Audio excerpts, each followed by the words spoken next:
अगला क्वेश्चन क्या दिया है, इंटीग्रल जीरो से under root a square minus k y square a square minus k x square minus k y square d y d x, इसको double integrate करना है। ठीक है, चलो तो स्टार्ट करते हैं। तो देखो यहाँ पे पहले हम इसी को इंटीग्रेट करते हैं, ऊपर ए स्क्वायर माइनस वाई स्क्वायर है तो पहले क्या करेंगे, एक्स वाले को इंटीग्रेट करेंगे।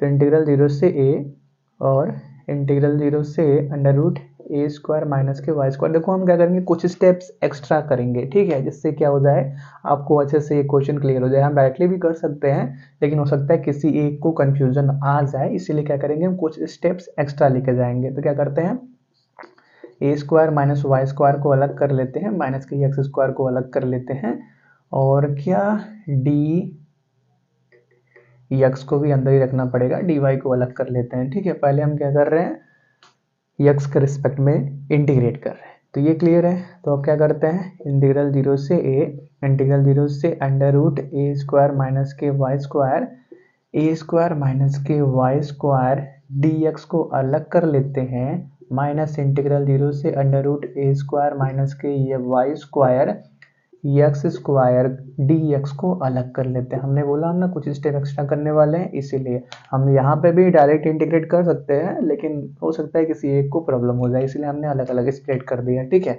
अब इंटीग्रेट करो एक्स के रिस्पेक्ट में। तो इंटीग्रल जीरो से ये बाहर ही है, उसको बाहर ही रहने दो। इंटीग्रल अंडर रूट जीरो से ए square minus k y square. देखो हम एक्स के रिस्पेक्ट में कर रहे हैं तो ये पूरा तो कांस्टेंट रहने वाला है। ठीक है, तो एक्स के रिस्पेक्ट में कर रहे हैं तो ये पूरा तो कांस्टेंट रहने वाला है। तो ए square minus k y square बाहर ही रह गया, डी एक्स का इंटीग्रेशन एक्स हो गया।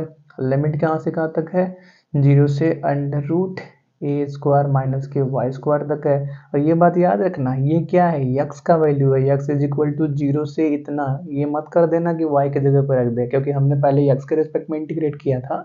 तो यहाँ पे क्या लिख देना, एक्स इक्वल टू जीरो से यहाँ तक जाएगा। देखो हमने डेफिनेट के पहले क्लास में ये सब बात आपको बताई थी। ठीक है, कि अगर आपको कंफ्यूजन हो रहा है कि लिमिट किसका रख रहे हो, तो यहाँ पे यूज कर सकते हो कि एक्स इक्वल टू जीरो से under root a square minus Y square तक। ठीक है, माइनस एक्स स्क्वायर को इंटीग्रेट करेंगे तो x cube by 3 with in a limit zero से under root a square minus k y square. ठीक है, इस पूरे को बंद कर दो अंदर, और विद बाहर क्या है, डी वाई है। ठीक है, तो देखो यार पहले क्या रखते हैं, एक्स की जगह पे under root a square minus Y square, फिर जीरो रखते हैं। तो जीरो रखने का कोई मतलब नहीं है, जीरो रखने से पूरा जीरो होने वाला है। तो ए स्क्वायर माइनस वाई स्क्वायर ये बाहर वाला, और एक्स की जगह पे ये रखेंगे तो क्या बचेगा, ए square minus k y square के पावर 1/2। रूट का मतलब 1/2, तो 1/2 हो गया।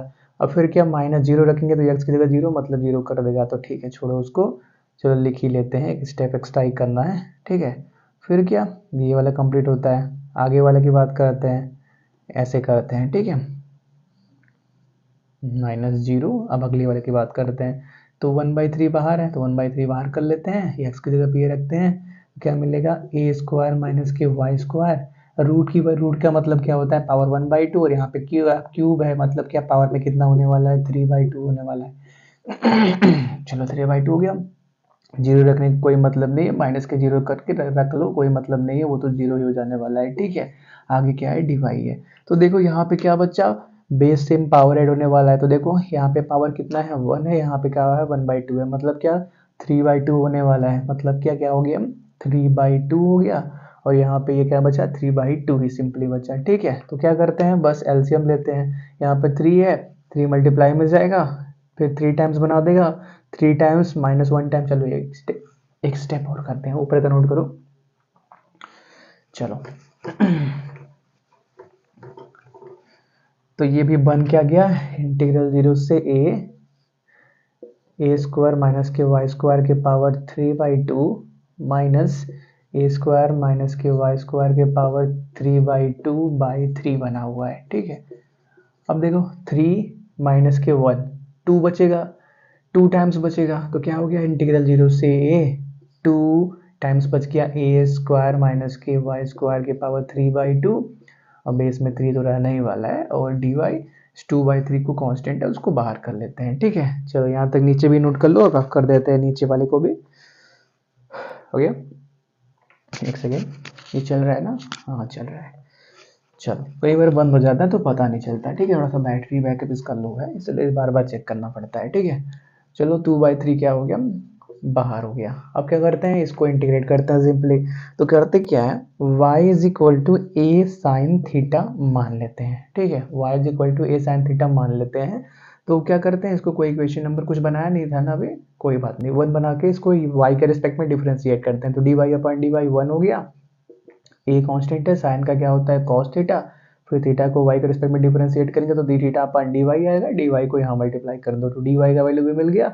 अब क्या करते हैं, लिमिट को बदलते हैं। तो जब y का वैल्यू क्या है, जीरो है, y जीरो है, तो जीरो अपॉन ए जीरो हो गया, मतलब साइन थीटा जीरो हो गया, मतलब थीटा क्या मिल गया, जीरो के बराबर मिल गया। अब जब y का वैल्यू a है, y का वैल्यू यहाँ पे a पुट करो, तो a से a क्या होने वाला है, कट जाएगा, मतलब साइन थीटा वन बन गया, साइन थीटा वन मतलब थीटा कहाँ चला गया, पाई बाई टू को चला गया। तो वो अपना नया इंटीग्रेशन लिखते हैं, क्या हो गया हमारे पास, इंटीग्रल, ये आपका 2/3 बाहर है, उसको बाहर रहने देते हैं। अब क्या हो जाएगा, जीरो से पाई बाई टू की टर्म में बात चलेगी, और क्या, ए स्क्वायर तो वही रहेगा, वाई की जगह पे क्या आ गया, ए साइन थीटा, मतलब क्या हो गया, ए स्क्वायर साइन स्क्वायर थीटा, और डी वाई की जगह पे क्या आ गया, ये आ गया ए कॉस थीटा डी थीटा, ठीक है।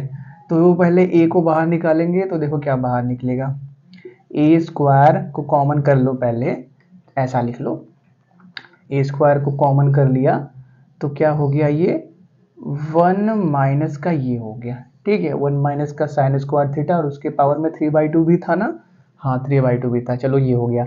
अब अगर हम ए स्क्वायर को बाहर निकालेंगे तो क्या निकलेगा बाहर, देखो ए स्क्वायर भी है और उसके पावर में 3/2 भी है, तो 2 से 2 कैंसिल, मतलब ए क्यूब बाहर निकल जाएगा। तो ए क्यूब यहाँ से निकला और ए की यहाँ से है, मतलब ए के पावर 4 बाहर निकलेगा, ए कांस्टेंट है ना इसीलिए उसको बाहर कर लिया, ठीक है।